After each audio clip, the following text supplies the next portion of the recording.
अस्सलाम वालेकुम, क्या हाल है वाल हैं आप लोगों के। उम्मीद करती हूँ ठीक ठाक होंगे। जुम्मा मुबारक आप लोगों को। और आज काफ़ी देर से मैं वीडियो रिकॉर्ड कर रही हूँ क्योंकि एक तो जुम्मे की एक्टिविटीज़ घर में कुछ ज़्यादा होती हैं और इस कल से थोड़ी सी मसरूफियत ज़्यादा थी। एक सेकंड होल्ड कीजिएगा, कॉल आ रही है। हेलो जी, तो कुछ पार्सल था मेरा, उसकी कंफर्मेशन के लिए कॉल आ गई बीच में। तो जुम्मे की एक्टिविटीज़ कुछ ज़रा ज़्यादा थी, तो उस वजह से आज थोड़ा मैंने ग्रूमिंग भी की है, अपनी बालों को डाई करना था, थोड़ी क्लेंजिंग वगैरह की है, थोड़ी आईब्रोज वगैरह बनाई हैं। कुछ फैमिली इंगेजमेंट भी है आज, तो बस थोड़ी सी उसकी तैयारी। और वीडियोज़ वगैरह रिकॉर्ड नहीं की हुई थी कुछ थोड़ी उसकी भी वर्किंग चल रही थी। फिर अभी खाना वाना भी बनाना है, तो मतलब काफ़ी सारी चीज़ें चल रही थी। आप लोग बताइए, सब लोग खैरियत से हैं, सब ठीक ठाक हैं। आज का दिन जुम्मे का कैसा गुजरा। आज जुम्मे को मैं कोशिश करती हूँ कि कुछ ना कुछ पढ़ के जितना भी मुझसे हो पाता है, तो मैं अपने तमाम मरहूमीन को, जो मेरी वालदा हैं, मेरी ग्रैंड मदर हैं, और भी जो मेरे सास ससुर हैं, मेरी एक फुप्पो थी, अल्लाह मियाँ उन्हें भी जन्नत नसीब करे। वो भी इस दुनिया में नहीं है, तो वो उन सबको मेरी कोशिश होती है कि मैं कुछ ना कुछ पढ़ के बख्शूँ।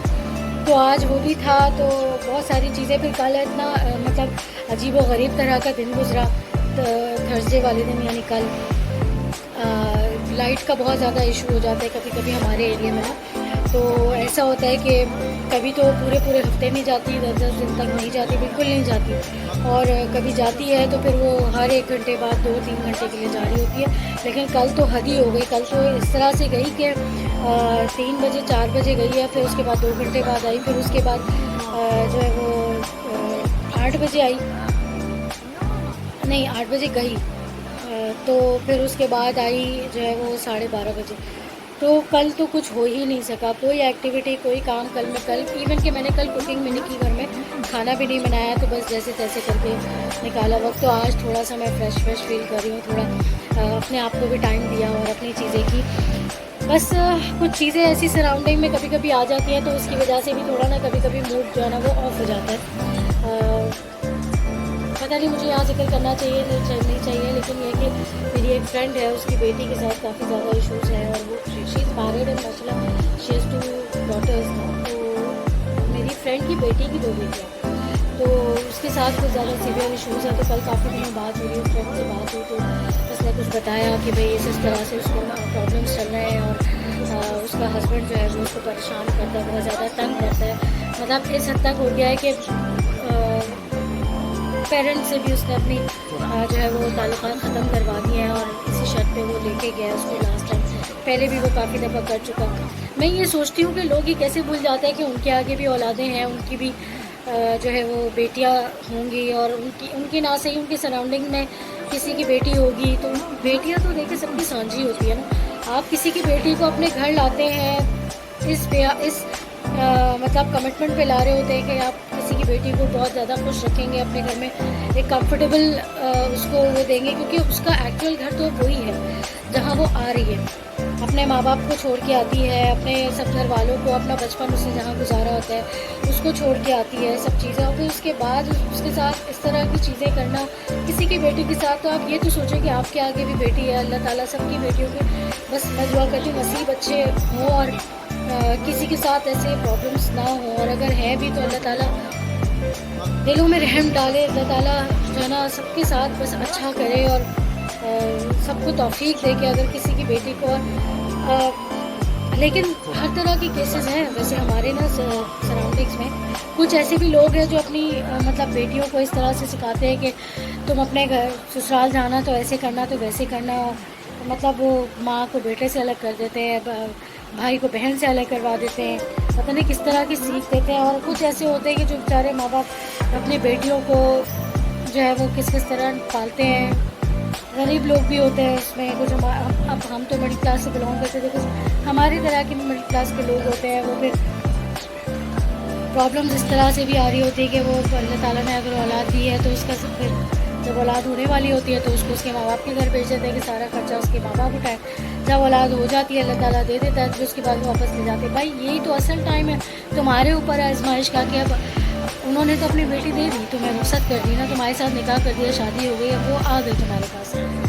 अब उसके बाद उसकी हर एक जिम्मेदारी तुम्हारी है, उसके माँ बाप की नहीं है। लेकिन आई डोंट नो लोगों के कैसे सोच होती है। तो कल से थोड़ा सा ये माइंड भी थोड़ा डिस्टर्ब था कि सिवाय दुआओं के हम कुछ कर नहीं पाते कि अल्लाह ताला ऐसे लोगों के दिलों में रहम डाले और ऐसे माँ बाप को भी जो है वो तौफीक दे, अपनी बेटियों को सिखाएं समझाएं कि भाई ससुराल में जाके तुम्हें सिर्फ अपने शोहर को अपना नहीं करना है, अपने आप को तुम्हें अपने तमाम ससुराल वालों का करना है। क्योंकि जिस तरह तुम अपने माँ बाप को छोड़ के आई हो, ठीक है तुम्हारा शोहर तुम्हारे खातिर माँ बाप को नहीं छोड़ रहा, लेकिन तुम उसके माँ बाप को अपना तो कर सकती हो ना। तुम प्यार से मोहब्बत से दिल तो जीत सकती हो अपने ससुराल वालों के। तो अगर ससुराल वालों को अपना कर लोगी तो तुम्हारा शोहर ऑटोमेटिकली तुम्हारा अपना हो जाएगा। तो मुझे नहीं पता पेरेंट्स क्यों नहीं अपने बच्चों को ये सिखाते, लेकिन बहरहाल कल जब मेरी अपनी दोस्त से बात हुई तो मैं बहुत ज़्यादा डिस्टर्ब हो गई। पता नहीं ये ब्लॉग मेरा उसके नज़रों से गुजरेगा या नहीं गुजरेगा, लेकिन बहरहाल मैंने कहा ऐसी बस दिल में एक बात है जो आप लोगों से शेयर करूँ। तो बस छोटी सी एक उलझन थी। और फिर कल भी इनफैक्ट रात में जब मेरे मियाँ आए घर, तो और मतलब इतना था कि कल मुझसे पूरा दिन मुझसे खाना नहीं खाया गया, इतना ज़्यादा मैं डिस्टर्ब थी। और मेरे मियाँ भी रात में मुझसे पूछ रहे थे कि तुम्हें हुआ क्या, और मैं उनको बोल रही हूँ कि देखिए मुझे हुआ कुछ नहीं, लेकिन मुझे समझ नहीं आ रहा कि मुझे क्या हुआ है, मैं कैसे एक्सप्लेन करूँ। एक खालीपन था अपने अंदर ना, एक अजीब सी एक डिस्टर्बेंस थी। तो मुझे कह रहे थे कि तुम शायद जो है ना तुम्हें बेचैनी है। मैंने कहा नहीं, मुझे बेचैनी भी नहीं है, मुझे पता नहीं क्या हो रहा है। तो लेकिन कभी कभी ऐसा हो जाता है जब आप किसी की कोई ऐसी परेशानी सुनते हैं, कहते हैं ना कि आप किसी की परेशानी सुनते हैं तो आपका अपना जो है वो गम कम हो जाता है। तो शायद यही एक बात थी। और बहैसियत एक औरत के तो मैं समझ सकती हूँ, हालांकि उसकी औलादें माशाल्लाह वो नानी बन गई है। जो मेरी दोस्त है इनफैक्ट उसकी नवासियाँ मुझे नानी कहती हैं। लेकिन ये है कि बहरहाल जब आप किसी को जब कोई आप किसी रिश्ते से पुकारे तो वैसे ही आप किसी गैर को भी देखो तो आप किसी बेटियों के लिए तो अल्लाह ताला दिल में रहम डाल ही देता है। तो वो लोग उन लोगों के दिलों में अल्लाह ताला रहम कब डालेगा मुझे नहीं पता कि कोई जब किसी की बेटी। और मैं आपको ये बताऊँ जिसका मैं बता रही हूँ उस बच्ची की जिससे शादी हुई है वो उसका सगा खालाजाद कज़न है। तो आप बिलीव करेंगे कि वो फर्स्ट कज़न है उसका जिससे उसकी शादी हुई है, और वो ऐसी हरकतें कर रहा है। और वो 2 दफ़ा 3 दफ़ा ऐसी पहले हरकतें कर चुका है, ये तीसरी दफ़ा की है उसने। तो अल्लाह ताला बस सबको अपने ज़ुबान में रखे, अल्लाह ताला लोगों को हिदायत भी दे। बस अल्लाह ताला दुआ ये करनी चाहिए अल्लाह ताला हम समेत सबके दिलों में रहम डाले। दूसरों के लिए रहम लोगों के दिलों में ख़त्म होता जा रहा है। ऑल्दो कि अभी जो हमारा जो फ्लड आया, इतना बड़ा सैलाब आया, लोग बड़ी तादाद में लोग किसी भी हालत में हो, लेकिन लोगों ने जो है वो रहम दिली का मुजाहरा किया है और जो है ना लोगों को सपोर्ट किया है। लेकिन जब इस तरह के मामला देखती हूँ ना, इस तरह के मामला में मुझे नहीं पता कि लोगों के दिलों में क्यों इतनी सख्ती आ जाती है और वो क्यों इस तरह सोचते हैं कि अगर वो मर्द है तो उसकी बहन भी हो सकती है, और अगर वो सास है तो उनकी भी बेटी हो सकती है। और मेरा भी एक माजी का एक ऐसा किस्सा है जो मैं सोचती हूँ तो मुझे याद आ जाता है। इंशाल्लाह वो मैं किसी दिन शेयर करूँगी।